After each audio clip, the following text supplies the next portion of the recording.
commencement était le Verbe, et le Verbe s'est fait chair, et il habitait parmi nous. La bibliothèque, elle se dresse comme une tour de Babel qui enferme toute la sagesse, tous les plaisirs. C'est là où se dirige le lecteur. C'est là où le livre l'attend. Sous sa cloche de silence, la bibliothèque est la place à lire par excellence. Mais il y a d'autres, car la ville nous offre beaucoup d'endroits propices à la lecture.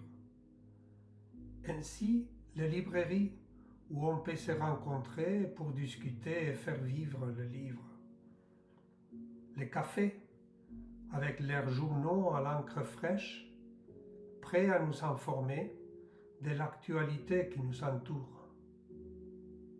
Les parcs, où en écoutant les oiseaux, on peut lire par le beau temps, plus ou moins confortablement assis.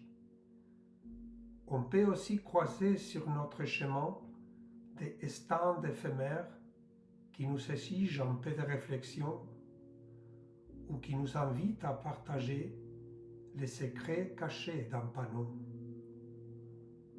Dans un coin quiconque, il peut nous sauter dessus, comme un clin d'œil amusant et cocasse, la complexe liaison entre l'écrivain puritain et la vie moderne mise au nu. On traverse une rue et c'est un étonnant mur de paroles et d'empreintes qui nous interpelle et nous fait nous sentir tout petits. Mais ce qui est certain, c'est que l'urgence de lire s'en fiche de la commodité et sait trouver toujours une place pour se satisfaire. Il y a aussi une autre façon de lire qu'en solitude.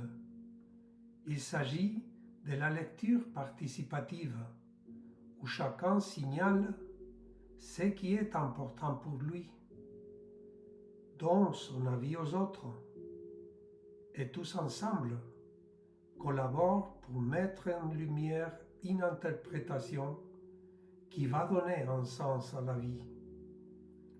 Et bien sûr, il ne faut pas oublier la lecture dans le calme qui nous conduit paisiblement au sommeil.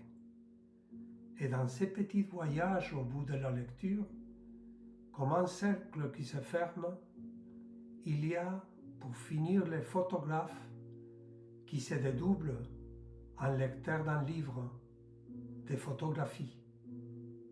De qui s'agit-il ?